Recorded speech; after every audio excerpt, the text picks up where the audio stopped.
istirahət vaxtları var. Azərbaycanda mən bilən ən çox belə deyirlər, sezon dediyimiz vaxt belə yaydır, yay aylarıdır. Yay aylarında insanlar daha çox istirahətə gedirlər. Mən düz insanlar yoxsa... belə deyək də, beynimizdə o cür cəmiyyət olaraq şuuraltımızı o yeriyib ki, istirahət ancaq yayda olur.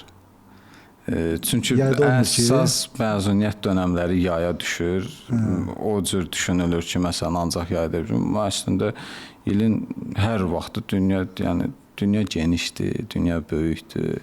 İlin hər vaxtında fəsillər fərqlidir. Yəni, coğrafiyadan da bilirik ki, müəyyən bir şimal qütbündə qış olanda cənub qütbündə yay olur. Yəni, bugünkü gündə texnologiya ilə inkişaf edib ki, məsələn, istədiyin yerə 6-7 maksimum uçuş müddətin 10 saat olur. Yəni 10 saatdan sonra tamam fərqli bir məkanda, fərqli bir fəsildə, fərqli bir havada çıxa bilirsən. Yəni Bakıda qış olan vaxtı belə deyim, Taylandda gedib yayı görə bilərsən.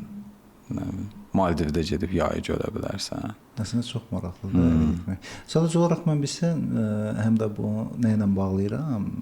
İnsanlar belə deyim də, ailəli də əsasən. Ailəli olanda bu uşaqların məktəb periodu var, məktəb-bağça periodu var, hansı ki bu yay ayında dayanır.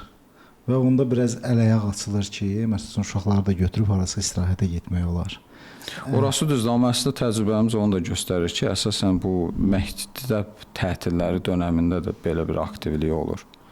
Məktəb tətilləri dönəmində, sonra məsələn o hansı ki dövlət bayramları olur, dalbadal qeyri-iş günləri salınır. Məsələn, həmən dövrlərdə aktivləşmə olur. Yəni insanlar daha çox can atırlar. Amma əvvəlki vaxtlarla, əvvəlki illərlə müqayisə edilsə, əvvəlki illər ancaq yay düşüncəsi idi. Yayda, istirahət ancaq yayda olar deyə düşüncə var idi. İnsanlar ancaq yaya yönəlirdilər. İndi amma baxırsan ki, qış üçün fərqli-fərqli istiqamətlər, fərqli-fərqli yerləri görməyə insanlar artıq maraq yaranıb, can atırlar.